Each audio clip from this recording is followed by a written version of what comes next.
এই জটিলতা যে তৈরি করা হলো বা হচ্ছে বা দিনে দিনে বিষয়টা যে জটিলতর হচ্ছে, এটা কিন্তু কোনো প্রয়োজন ছিল না। প্রিন্স ভাই খুব চমৎকারভাবে বিষয়গুলো ব্যাখ্যা করেছেন। হ্যাঁ, এই যে আমাদের মনেরা শারমিন খুবই পজিটিভ চিন্তা এবং খুব পজিটিভ কথা বলছে, কিন্তু তাদেরই কেউ কেউ কীভাবে কোন কারণে অনভিজ্ঞতার কারণে নাকি প্রভোগ হয়ে কোনো জায়গা থেকে প্রথম থেকেই একটা অনাস্থার বাস্তবতা তৈরি করলো। কি নৌকা ধানের শীষ, দুই সাপের এক বিষ, মানে কি আপত্তিকর বক্তব্য দেখছেন না?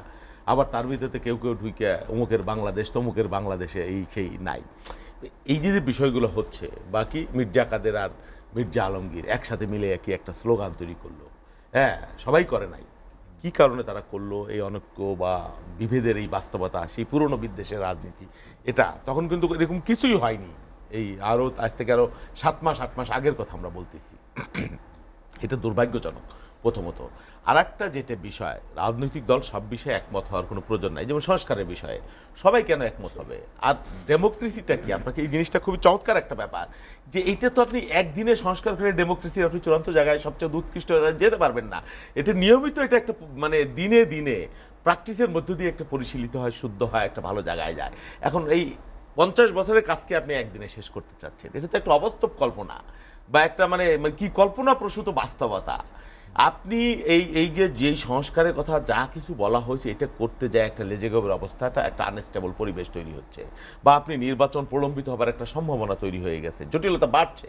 আপনি নির্বাচন কেন্দ্রিক যে সংস্কারগুলা, খালি এই জায়গাটা আমি বারবার বলেছি, এই জায়গাটায় আপনি ফোকাস করেন না কেন? কি কারণে আপনি করছেন না যে এইবারের যে নির্বাচনটা হবে, সেই নির্বাচনটা একটা বাধাহীন পরিবেশে একটা লেভেল প্লেইং ফিল্ডে হবে? আগামীবারের যে নির্বাচন হবে, সরকার যারা থাকবে তারা যাতে প্রভাবিত করতে না পারে, সেই পথটাকে আপনি উন্মুক্ত করে দেন। তারপরে নির্বাচনটা আপনি উন্মুক্ত, আপনি দেখবেন রাজনৈতিক দলগুলো আপনি যে সংস্কারের কথা বলছেন, নিজেরা সংস্কার করতে বাধ্য হবে। হ্যাঁ, আপনি যে এই জায়গাটা স্পেসটা খোলা রাখেন, তাহলে দেখবেন হয়ে যাবে। সেটা সময়ের প্রয়োজনে হয়।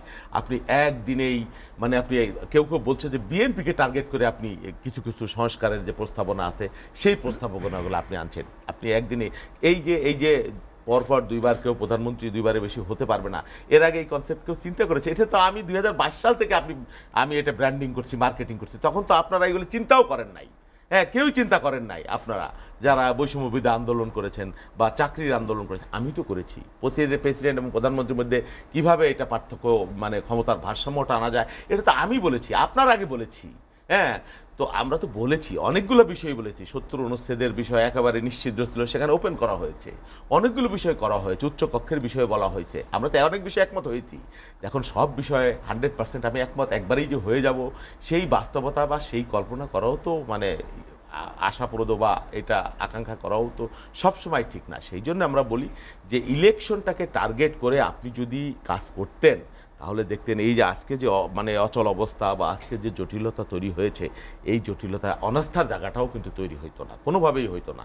এই জন্য আগামী দিনে আপনি কি করবেন, এখনও সময় শেষ হয়ে যায় নাই। হ্যাঁ, এখনও সময় শেষ হয়ে যায় না। আমি বলছি এই সময়টাকে মধ্যে আপনি যত দ্রুত নির্বাচনী রোডম্যাপের দিকে ধাবিত হবেন, দেখবেন সমস্যা অনেকগুলা সমস্যার সমাধান। এই মুহূর্তে আসলে নির্বাচনী রোডম্যাপ ঘোষণাই কি আসলে সংকট থেকে উত্তরণের পথ কিনা? সব সমস্যার সমাধান হয়ে যাবে রোডম্যাপ ঘোষণা করলে, সেটা বলছি না। অনেক বিষয়, অনেক অস্থিরতা, অনেক কিছু কমে যাবে, অনেক বিষয় কমে যাবে। আপনি দেখছেন ল অ্যান্ড অর্ডার অবস্থা খুব ভালো না। আজকে আমি সন্ধ্যার সময় দেখলাম আওয়ামী লীগ তার ওই অফিসের সামনে মিছিল করতে গেছে, অনেক মানুষটা ধাওয়া দিয়ে ধরছে। তারা দাবি করছে তারা 41টা না 43টা জায়গায় তারা মিছিল করেছে, সমাবেশ করেছে। এখানে একটা ফাংশনেবল পুলিশ হয়ে ওঠে নাই। গ্রামে গ্রামে এখনও মানে জেলায় জেলায় বিএনপি নেতাকর্মীদের ভয়ে বা বিরোধী দলের ভয়ে কিন্তু আওয়ামী লীগ যতটা পুলিশের জন্য ভূমিকা পালন করবার প্রয়োজন ছিল, তারা এখনো পালন করতে পারছে না। বাস্তব কারণেই পারছে না। তারা চেষ্টা করছে হয়তো, কিন্তু একটা বিধ্বস্ত বাস্তবতার মধ্যে তারা কিভাবে করবে?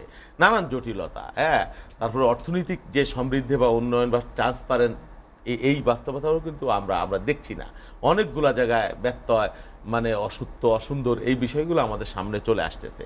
তো এই বিষয়গুলো যাতে না হয় আগামী দিনে, আমরা যাতে একসাথে আমরা একটা মানে কি বলবো, একসাথে পথ চলতে পারি এবং দেশটা তো সবার আগে আমাদেরকে, সেই জিনিসটা চিন্তা করি। জটিলতা তৈরি করা, অস্থিতিশীলতা তৈরি করা, নির্বাচনকে প্রলম্বিত করা, সংস্কারের নাম করে, যে প্রিন্স ভাই যেটা বললেন 9 মাসে তো কী এমন অগ্রগতি হলো আমি জানি না। দেখেন, সবচেয়ে বড় কথা হলো, দেখেন এই যে আমার ডেমোক্রেসি ডেস্ট্রয় হলে সেটা আমি রিভিল করতে পারবো, কিন্তু একটা না একটা সময়ে আমার ইকোনমি ডেস্ট্রয় হলে সেটাও কিন্তু আমি একটা না একটা সময় রিভিল করতে পারবো। কিন্তু আমার এডুকেশনটা, আপনি কি চিন্তা করেছেন? আপনি যদি জাতীয় জাতিকে দেশকে ভালোবাসতেন সকলের আগে আপনি একটা শিক্ষা সংস্কার কমিশন করতেন, আপনি করেছেন? মোটেও করেননি। এখানে শিক্ষা নিয়ে যে তোগুলো কি ভয়ঙ্কর তোগুলো কি, এটা কি আপনি চিন্তা করেন না? কি কারণে করেন না? আপনি যদি দেশের কথা চিন্তা করেন, মানুষের কথা চিন্তা করেন, আমার আগামী প্রজন্মের কথা, আমি সব কিছু আমি ঠিক করতে পারবো। আমার এডুকেশনটা শেষ হয়ে গেল, সেটা নিয়ে আপনি কোনো চিন্তা করেছেন?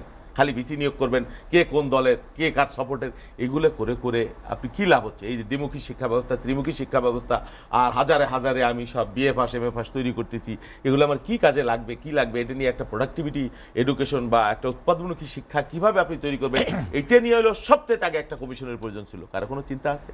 হ্যাঁ, খালি আছে বিএনপিকে কেমনে দাবায় রাখতে হবে, ভোট হলে তো বিএনপি ক্ষমতায় চলে যাবে।